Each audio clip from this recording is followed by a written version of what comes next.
Ladies and gentlemen, thank you for standing by, and welcome to the EQT Q4 quarterly results conference call. At this time, all participants are in a listen-only mode. After the speaker's presentation, there will be a question-and-answer session. To ask a question during the session, you will need to press star one on your telephone. Please be advised that today's conference is being recorded. If you require any further assistance, please press star zero. I would now like to hand the conference over to Mr. Andrew Breeze. Thank you. Please go ahead, sir. Good morning, and thank you for joining today's conference call. With me today are Toby Rice, President and Chief Executive Officer, and David Khani, Chief Financial Officer. The replay for today's call will be available on our website for a 7-day period beginning this evening. The telephone number for the replay is 1-800-585-8367 with a confirmation code of 518-8472. In a moment, Toby and Dave will present their prepared remarks with a question and answer session to follow. An updated investor presentation has been posted to the investor relation portion of our website, and we will refer to certain slides during today's discussion. I'd like to remind you that today's call may contain forward-looking statements. Actual results and future events could materially differ from these forward statements because of factors described in today's earnings release, in our investor presentation, in the risk factors section in our Form 10-K, and in subsequent filings we make with the SEC. We do not undertake any duty to update any forward-looking statements. Today's call may also contain certain non-GAAP financial measures. Please refer to today's earnings release and our most recent investor presentation for important disclosures regarding such measures, including reconciliations to the most comparable GAAP financial measures. And with that, I'll turn the call over to Toby. Thanks, Andrew, and good morning, everyone. Today, I will briefly touch on some of the key items we executed on in 2020 that reshaped the trajectory of this business, why natural gas and EQT in particular present a compelling investment thesis, review our operational and financial plans for 2021, and provide a free cash flow forecast of our base plan. Our team has been pushing hard to bring our vision into reality. While 2020 brought many accomplishments, there were a handful of critical actions that have set us up for long-term sustainable success. First, we entered 2020 staring down $3.5 billion in debt maturities due through 22. We now sit with roughly $600 million, which can easily be managed with expected free cash flow, and we are on a glide path to sub 2 times leverage. Second, we drastically reduced our cost structure. We did this by slashing well costs by over $250 per foot, increasing our production uptime from 85% to 98%, and renegotiating our gathering contracts with Equitrans. All told, our unhedged free cash flow break-evens, which is the Henry Hub price needed to generate positive free cash flow under a maintenance production plan, decreased from a legacy cost of over $2.80 in 2019 to $2.40 in 2021, and is expected to decline to approximately $2.15 by 2026. Much progress has been made in a year, and we are looking forward to continuing this trend in the future. Lastly, we demonstrated the impact that our modern operating model can have to rapidly evolving our business and enhancing operational, financial, and cultural performance while securing sustainability with respect to ESG. We continue to believe that there is a symbiotic relationship between these goals, and we've established an ESG committee focused on implementing company-wide initiatives to drive continuous improvement across all facets of our business. Like many companies across the globe, we have navigated a challenging and unprecedented year. Along the way, we were aligned with our mission to be the operator of choice for all stakeholders. On slide 3, we highlight key elements of our mission. We strive to be the security that investors want to own, the operator that service providers want to work for, the employer that employees want to work with, the lessee that landowners want to lease to, and the industry partner that our local communities embrace. Our core values of trust, heart, teamwork, and evolution guide us along this path and remind us that it's not just about what we do, but how we do it. We hold the fundamental belief that success is driven by our people, and we strive to produce a team that is completely aligned with what we do and how we do it. I'm proud to announce that EQT was recently recognized as a top workplace in the U.S., demonstrating a clear linkage between cultural and operational excellence. As we sit here today, EQT presents a compelling investment story, which we have highlighted on slide 6.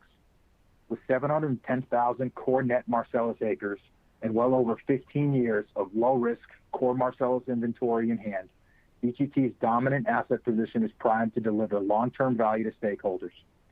80% of our inventory is set up for combo development, which provides high confidence and predictability in well performance, avoids parent-child interference, and will lead to sustainable free cash flow generation.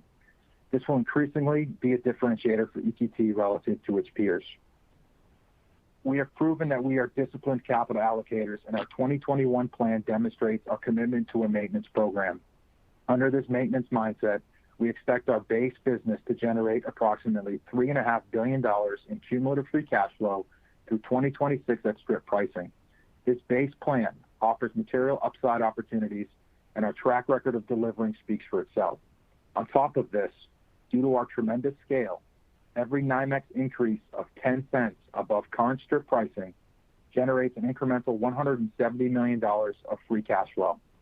And importantly, given the structure of our gathering agreements and the continued improvement in our operating efficiency, we expect 2026 free cash flow to be approximately $800 to $900 million, 55% higher than 2021, despite a 4% lower natural gas price. Our current free cash flow and balance sheet projections highlight the achievements over the last year, significantly accelerating our ability to execute on shareholder-friendly actions while also achieving investment-grade metrics.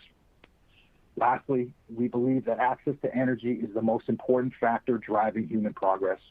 We are proud of the work that we do to make low-carbon energy accessible to all, and we believe that natural gas will play a key role in meeting the growing demand for reliable, low-cost energy, helping reduce CO2 emissions globally and serving as the long-term, low-carbon baseload fuel source, which is attracting new long-term investors.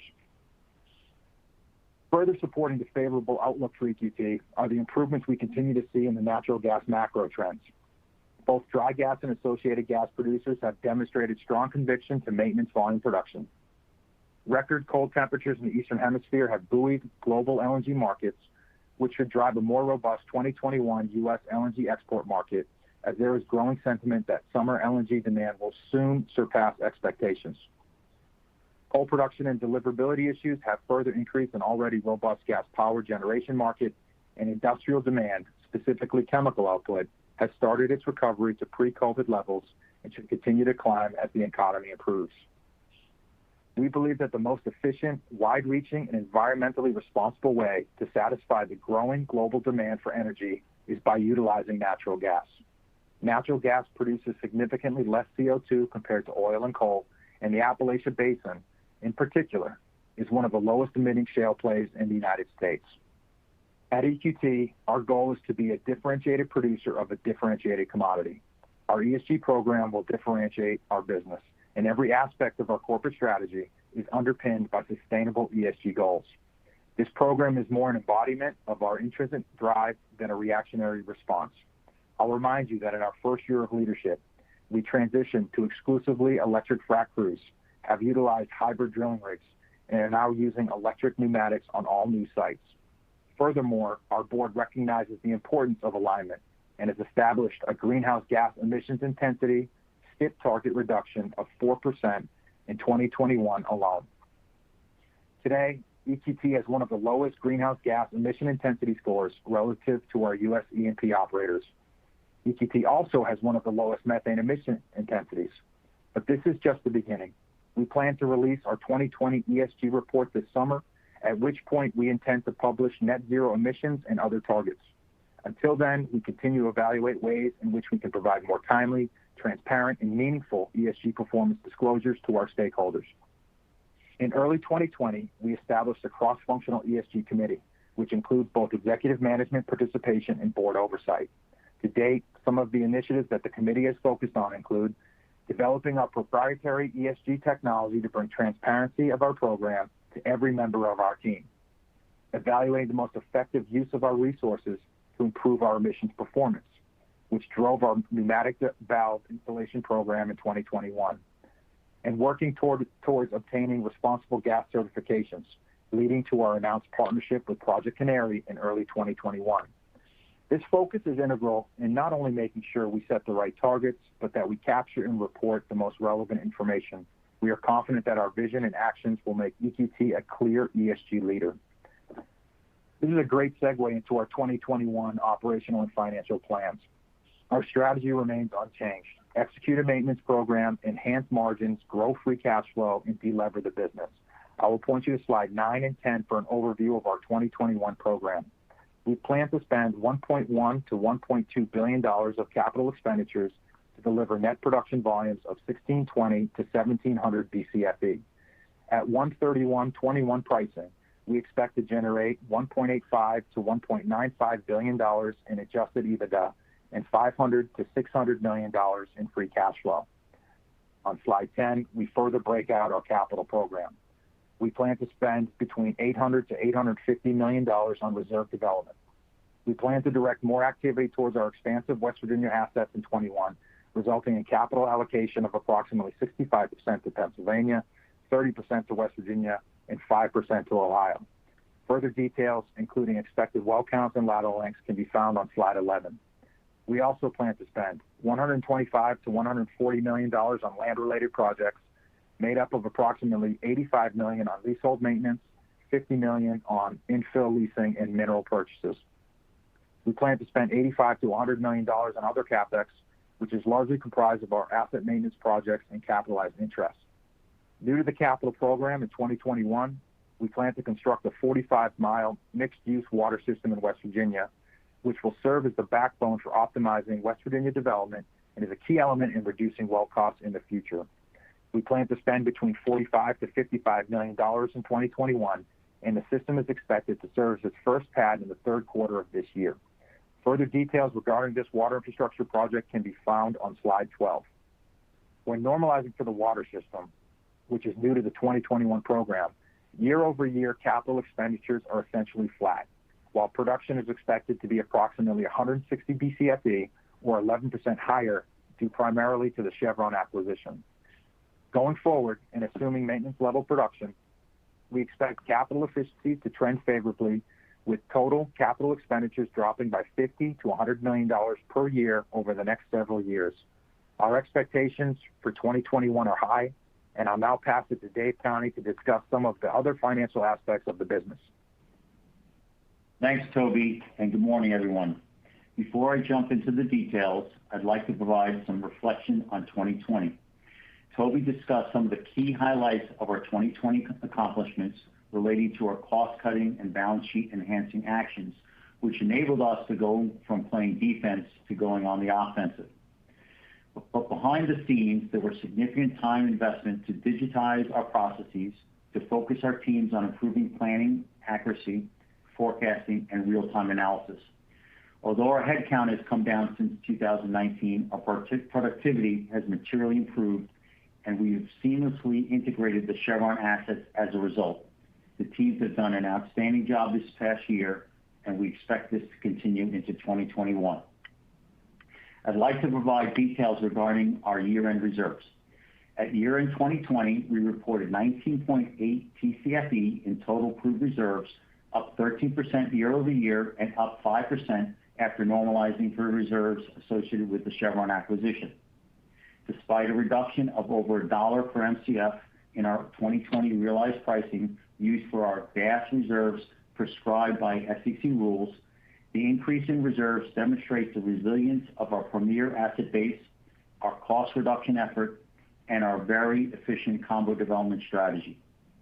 As further described in the 10-K that we will file later today, our standardized measure of discounted future net cash flows was approximately $3.4 billion, which was calculated using historic SEC pricing of $1.38 per MCF. We are all aware of the commodity price challenges the industry faced in 2020, which are not reflected of the go-forward price projections. Using the 5-year strip price as of year-end 2020 of $2.08 per MCF, this increases our standardized measured discounted future net cash flows by $5.6 billion to $9 billion.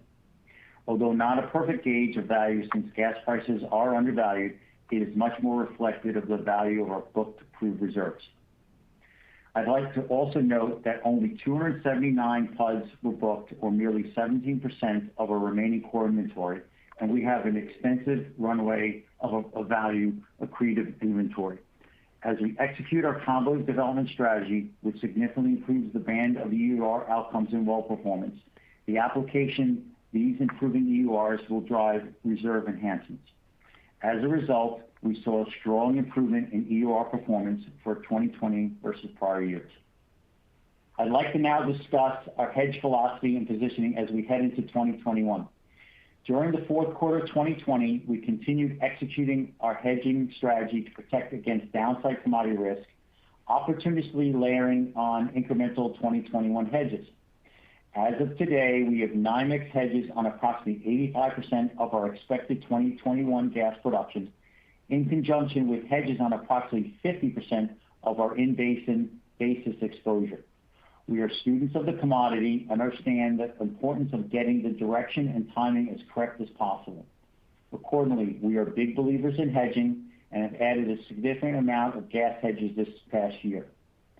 While we've focused a lot of our attention on natural gas, we are able to take advantage of the nearly 15% Cal 2021 run-up in NGL prices that occurred in January, locking in hedges on approximately 55% of our expected 2021 NGL production.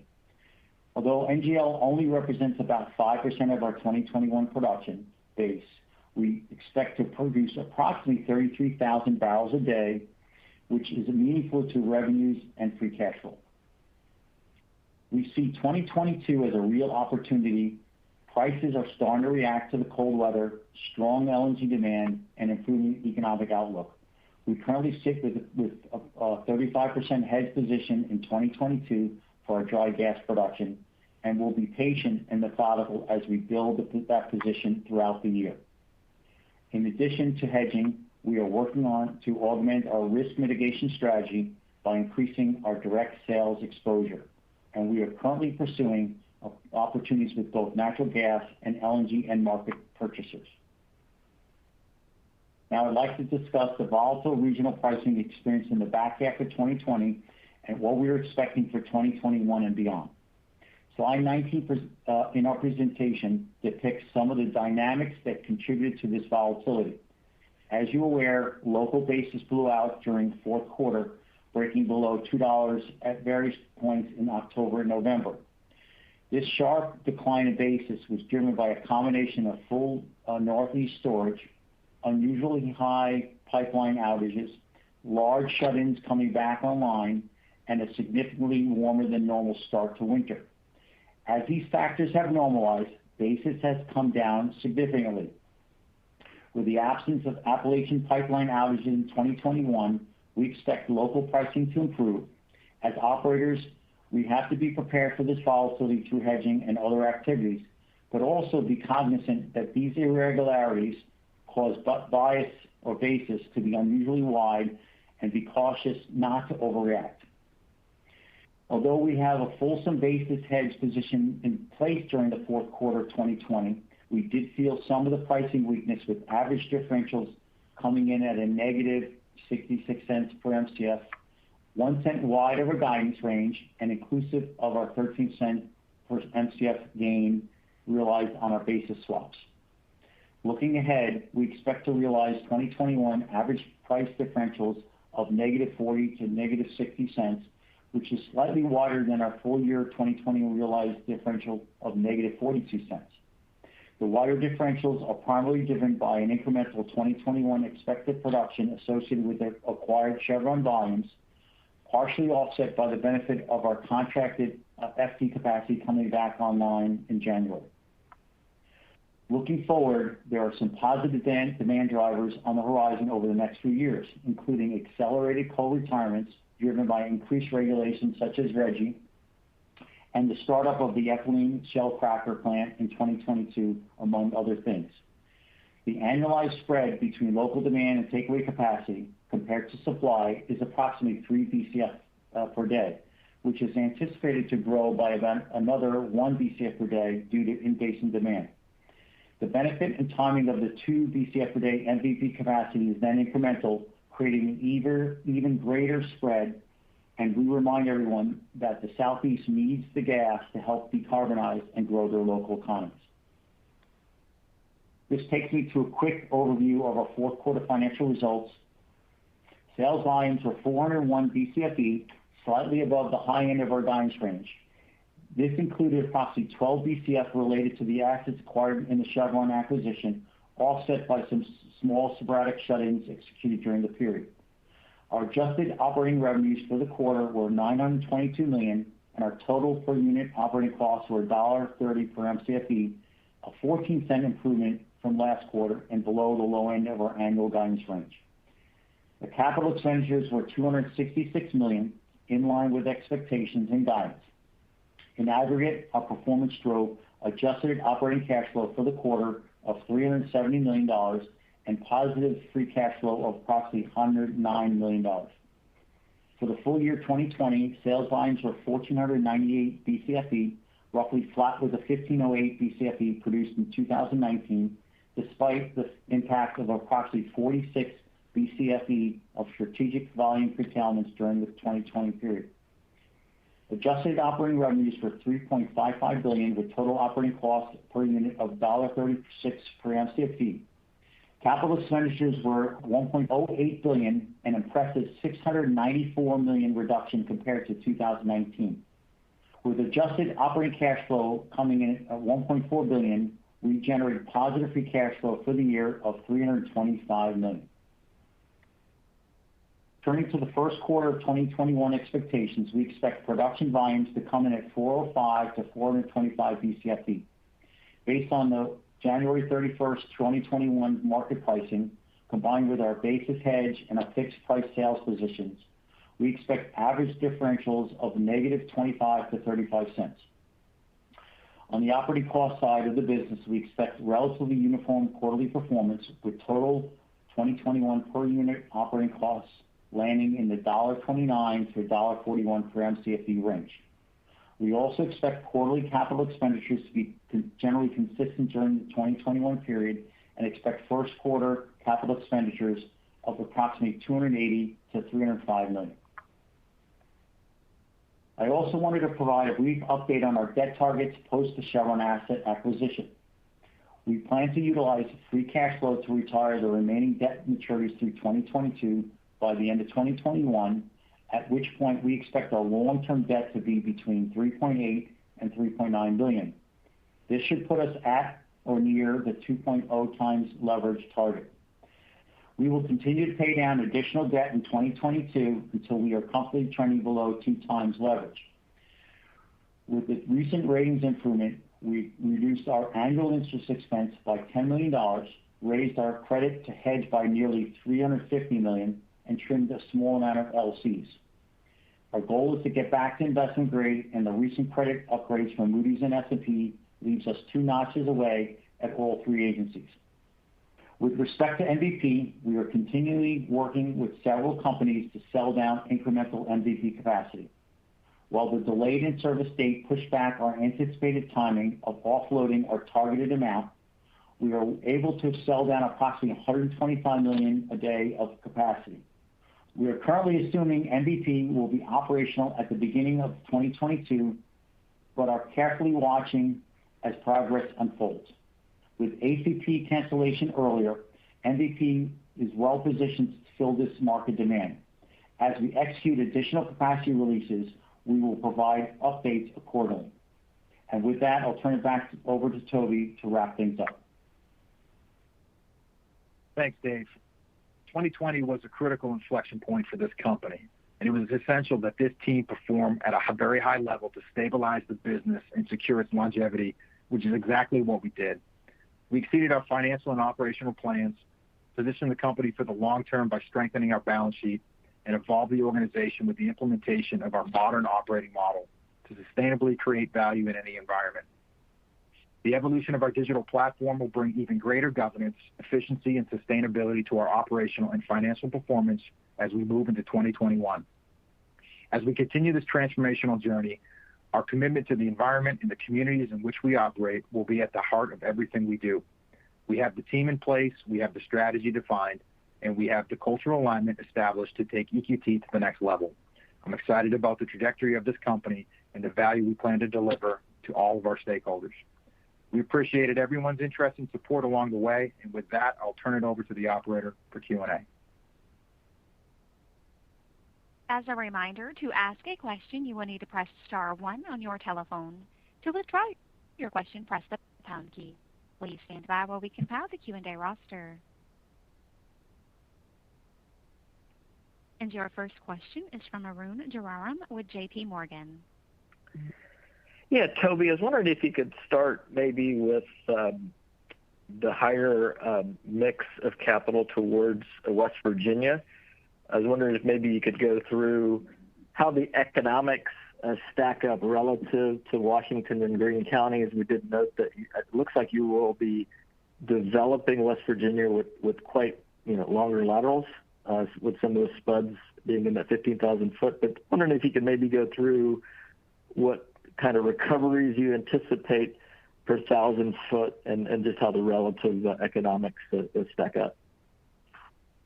Sure. Thanks, Arun. Good morning. So the West Virginia Marcellus economics are going to be fairly similar to Pennsylvania. You can see on that slide where we showed the lateral length that we're spudding play a big factor in that. I think the other thing from a timing perspective, us having the ability to get this water infrastructure is also going to help from the cost perspective as well. So, I think when you step back and you look at the assets that we have, about 40% of our leasehold, of our core leasehold, is in West Virginia. So it makes sense for us to start shifting some of our development to that area. Makes sense. And then just to follow up, David, on your comments on a partial sell down of some of your MVP capacity. Did I hear that you sold down 125? That's correct. Yeah. Feet or so. Is about 10% of your capacity or so? That's right. Okay. Yes. Can you just talk about what kind of impacts that we should anticipate on a go forward from that? And it sounds like with the timing push back a little bit. It may take a little bit more time, but you're noting some progress in terms of that strategic objective. Yeah, I would say we're still very confident that we'll get more done. I think we have multiple conversations still going on, so you think about what we said is the impact to the cost structure, is about a dime on 100%. So if we, 10% would represent about a penny impact across the whole cost structure. So some progress, and so I'd just say stay tuned. We'll give you more progress as we execute some more. Great. Thanks a lot. You're welcome. Your next question is from Josh Silverstein with Wolfe Research.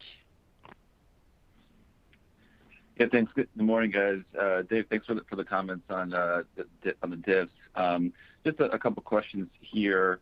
I'm just curious if you're anticipating, normal kind of seasonal wider diffs in the middle of the year, because it seems like you're kind of guiding towards something wider for the full year relative to the first quarter. So I just wanted to know if that was kind of the seasonal diffs there. And then I'm curious too if the recent spikes that we've seen in kind of the spot pricing has been rolling into that as well. If there's any benefit that you guys have received from the local pricing going up to $4 and $5 recently. Yeah. So one is the recent pop in pricing is not in our forecast, that because we did our forecast as of January 31st. So as the weather was more recent than that. So so our forecast of differentials is factoring in the seasonality of the spring and the fall, where you normally see wider differentials, a little bit more wider in the fall than you do in the spring. It'll be very interesting to see what Eastern storage looks like at the end of this winter here, and what coal deliverability is, as well as a lot of the coal companies' issues are very apparent. And the other thing to think about, because of our FT portfolio, there's been a lot of coal volatility in different locations, and so having multiple pipes to multiple regions, and especially now that a big slug of it's back online, gives us I'll call it optionality to create great value moving gas in and around to those regions. Got it. Have you guys actually been able to sell some gas recently at some of these very, very high prices, around the different regions? Yes. Got it. Thanks for that. And then just a question on M&A. So you guys announced the Chevron acquisition, and then subsequent to that, we've now seen the other portion of that get acquired as well. Clearly, you guys wanted the bigger operated portion, but I'm curious why not take down both sides of the transaction here, unless that might not have been an option for you guys 6 months ago. Yeah, Josh, we participated in that process. We bid conservatively and obviously didn't win. I think the move in commodity prices recently, will be helpful in getting us to take down the ROFR that we do have on that portion of the asset. Got it. Thanks for that, Toby. Yep.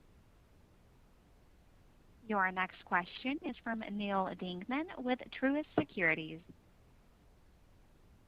Morning. Hey, Toby, my first question for you or David, just wondering, your free cash flow just continues to do better and better each quarter. Continue to be very impressed with that. My question when shareholder returned, could one of you all discuss, is it hey, you want to get I know you've talked about wanting to get the debt down to a certain level, but you certainly have a hell of a lot of optionality to provide shareholder return as quick as you'd like. So maybe just talk about that a little bit. Sure, Neil. I'd say, everything we're doing here at EQT is to accelerate the return of capital to shareholders. So our goal is to get our leverage sub 2 times before we can start, thinking about that. I think the other thing that's important to keep in mind is as our cost structure continues to lower just naturally through over time with the lowering gathering rates, and then also some of the other capital efficiencies that we're going to be seeing in the operating program, is just going to give us more flexibility to accelerate our ability to start returning capital to shareholders. Yeah, I totally agree with that. And then one just follow up, Toby, your rationale moving over to the West Virginia Marcellus, is there some delineation there, or is it just you think there's appetite that you can lower cost, or maybe just talk about as you turn there a little bit more? Yeah, sure. From a reservoir perspective, if you look at the heat map we put on slide 7, shows that the geology is similar in West Virginia than it is in Pennsylvania. So we feel really good about the reservoir performance side of things. I think what's really important in West Virginia to be as economic as our Pennsylvania Marcellus is just more critical to leverage combo development. In West Virginia, due to terrain and roads, civil costs are going to be a little bit higher. And combo development is just going to be much more important, because combo development, one of the things that does is it lets you spread out those civil costs, lower those on a dollar per foot, and also really streamline logistics. And so that helps alleviates any of the logistics issues you have with local roads. So we've been patient. We've always been excited about the West Virginia assets, but we've been patient to make sure that we can set the table for combo development. And the layout we have on slide 11 shows, the development that we're doing out there. The wells that we're spudding are going to be set for 15,000-foot laterals. Long laterals, combo development is going to be a key to generating great returns in West Virginia. Agreed. Thanks, guys. Great free cash flow. Yeah. Thank you. Thanks, Neil. As a reminder, ladies and gentlemen, that is *1 if you would like to ask a question at this time. Your next question is from Brian Singer with Goldman Sachs. Thank you. Good morning.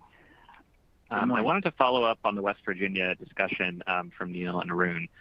You mentioned on slide 11 that your well cost assumptions are $775 per foot for West Virginia, and I wondered if that is where costs are now, or if that would be well costs with the benefit of the drastic reduction that you're planning. If you could kind of quantify where costs have been coming from and where you expect those costs to get to once water infrastructure and the other measures that you're planning are online.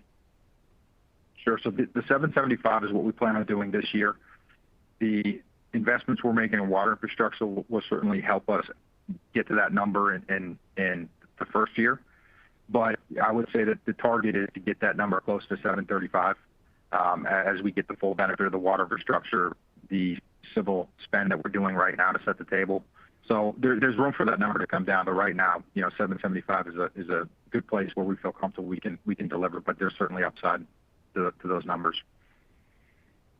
Got it. And is that kind of a fair expectation that you would have for 2022, or does bringing on the infrastructure take a longer period to achieve? Yeah, it may tick down another 5%, so call that $25 a foot in 22. Great, thank you. And then my follow-up is with regards to the leverage targets, and I wondered if you can talk both about any asset sales, including minority stake in or A, and then B. You mentioned that sub 2 times is where you would think about returning capital to shareholders, and I wondered if that is the main, if not only, use of cash that you would expect once you've gone below 2 times, or if there's consideration to investing back in more activity in natural gas or NGLs rich drilling. Yeah. So to get to pay down the remainder of our debt, which is a very small amount I think there's like $10 million left in 2021. There's about 550 roughly in 2022 on the maturity. We'll basically use free cash flow. We don't need asset sales, and if we'll probably sell E-Train stake in 2021 as well, but we don't necessarily need that to pay down our maturities. And so we still, have the optionality of selling. I'll call that bucket of assets. That's probably well north of $1 billion if we want to, take a bazooka to an even bigger piece of our debt. Yeah, and as far as capital allocation, once we hit that sub 2 times leverage, I mean the focus is certainly right now returning capital to shareholders. I think we're still have the mentality that for us to see any growth, you're probably going to need to see a strip that we think is more reflective of a fair price for gas, which is probably closer to $3 than what strip is showing right now. As a reminder, this base plan that we put out is based off a strip where gas prices are $2.55. So we think that there's material increase or upside to where the commodity is right now. So we probably need to see a higher strip, and even then, production growth would be in low single digits. Thank you very much. You're welcome. Your next question is from John Abbott with Bank of America. Good morning. Thank you for taking my questions. You're welcome. First question is on the trajectory of Capex. It sounds like, just going back with the commentary, it sounds like Capex could go down over the next several years. You gave that free cash flow outlook through 2026 of roughly around $3.5 billion. When you think about long-term spending, is it out of the possibility that you might be down in the realm of possibility you could be down in the $800 to $900 million range by around that time? Yeah, that's correct. And just to point out, there's a couple things that I just want to make sure everybody understands about our cost structure. The gathering rate reductions that we're going to see, those are already baked. That's going to happen. And then from a Capex side of things, the natural shallowing of our PDP decline, our corporate decline, is going to decrease, and from the upper 20s today to the low to mid 20s, years from now, and all that is going to allow us to spend $50 to $100 million less Capex year over year to lower our Capex numbers to the $800 to $900 million that you mentioned. All right. And then my second question is on the gas gathering agreement. So it's my understanding if MVP is still not online by the beginning of 2022, you have the optionality for a $200 million cash payment. Should we assume that you would take that payment, or should we assume that you would take that payment, or is there some reason that you would not take that payment? Yeah, I think we'll just we'll play it by ear. There's we'll just look and see what the odds of MVP timing is to make that decision. I think it either comes in the form of taking cash and repay debt, or lowering our cost structure, which comes in as EBITDA. So we'll just have to think through the calculus of that. Thank you very much on a great quarter. Thank you, John. Your next question is from Noel Parks with Tuohy Brothers. Good morning. Good morning.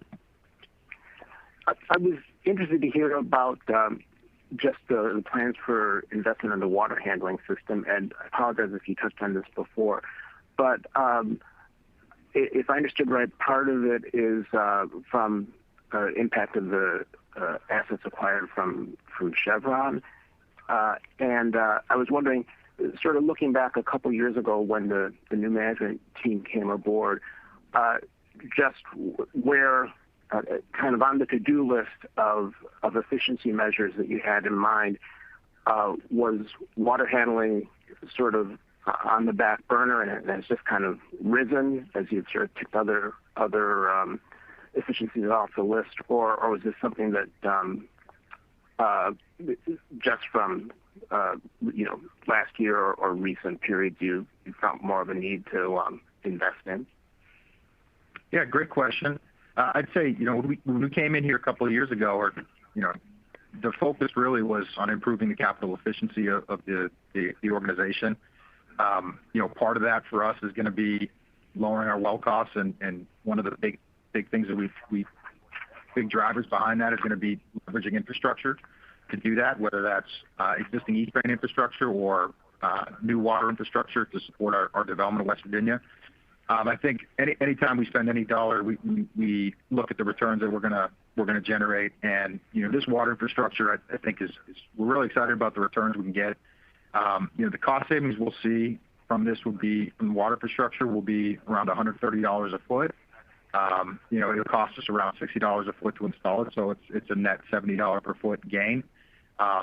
One thing to point out there, that those economics are based assuming this water line is only going to schedule the wells that are already on our schedule. So that's about the 1.8 million horizontal feet. The fact that we have such a large amount of undeveloped inventory that's not on the schedule means that we're going to be able to enjoy the benefit of this water infrastructure for years to come. So we're pretty excited about the opportunity with this water.